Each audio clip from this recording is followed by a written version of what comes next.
Have you ever waited years just to hug your mother again?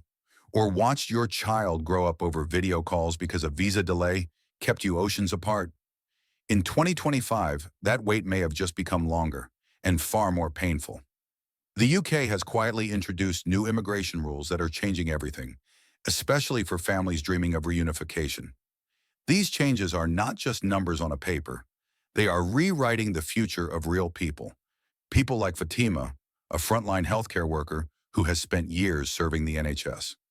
After fighting on the front lines during COVID-19, Fatima applied in 2023 to bring her husband and 5-year-old daughter to join her in London. She worked hard, followed the rules, and believed that her sacrifice meant something. But now, under the new regulations, her dream is slipping away, not because of anything she did wrong, but because of a number on a payslip. The UK government has increased the minimum income requirement for family reunification visas from £18,600 to nearly £38,700. That's more than double. Thousands of immigrant workers, nurses, delivery drivers, care workers, people who hold the economy together, now find themselves ineligible to reunite with their spouses and children. Imagine that. You work in this country, you pay your taxes, you care for its people, and yet you're told your family is not welcome unless you're wealthy enough. The heartbreak doesn't end there. Children are spending their formative years without one parent. Elderly parents are dying without saying goodbye. Marriages are collapsing under the weight of distance. And still, the official statements talk about reducing migration numbers and protecting public services. But no press release talks about the mother who cries silently on the night shift, or the child who asks why daddy never comes home.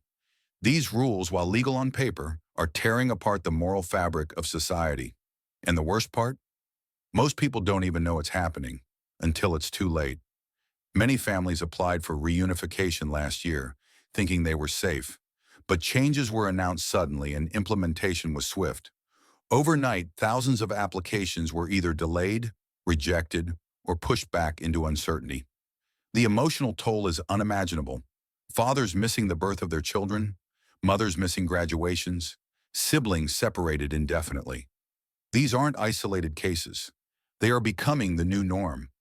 And yet, in all this chaos, one question still remains unanswered. Why? Why would a country that claims to value family make it so hard for immigrants to stay connected with theirs? Some say it's politics. Others say it's economics. But the truth is, no matter the reason, the result is the same: broken families and broken hearts. And let's not forget the most dangerous part: silence. Most of these families suffer quietly, afraid that speaking out might put their visa status at risk. They don't protest. They don't riot. They just wait and hope. But how long can hope survive in a system that's increasingly cold and transactional? Consider Ahmed, who came to the UK on a skilled worker visa as an engineer. He earns £32,000 per year, enough to survive, contribute, and even send money back home. But now that salary isn't enough to bring his wife over. They've been married for 6 years, they've done everything legally. But under these new rules, his income isn't considered adequate. He's now being forced to choose between his job and his marriage. And it's not just about money, it's about dignity. It's about a government reducing love and commitment to numbers on a spreadsheet. These rules don't account for cultural realities, for how family structures differ across the world, for the fact that in many immigrant communities, extended families are not just emotional support systems, they're economic and caregiving lifelines. But the system doesn't see that. It sees only risk. It sees only statistics. And in this cruel arithmetic, human stories are the first to be erased. Let's talk about the children, those who are the quietest victims. Children are being raised without fathers, without mothers, developing attachment issues, emotional scars, and identity confusion. What message are we sending them?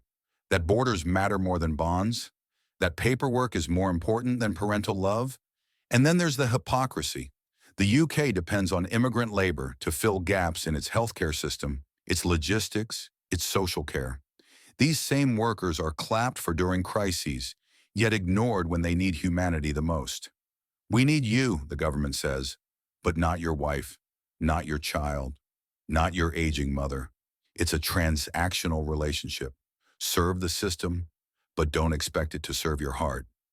Is that what the British values now represent? And for those who think this won't affect them, think again.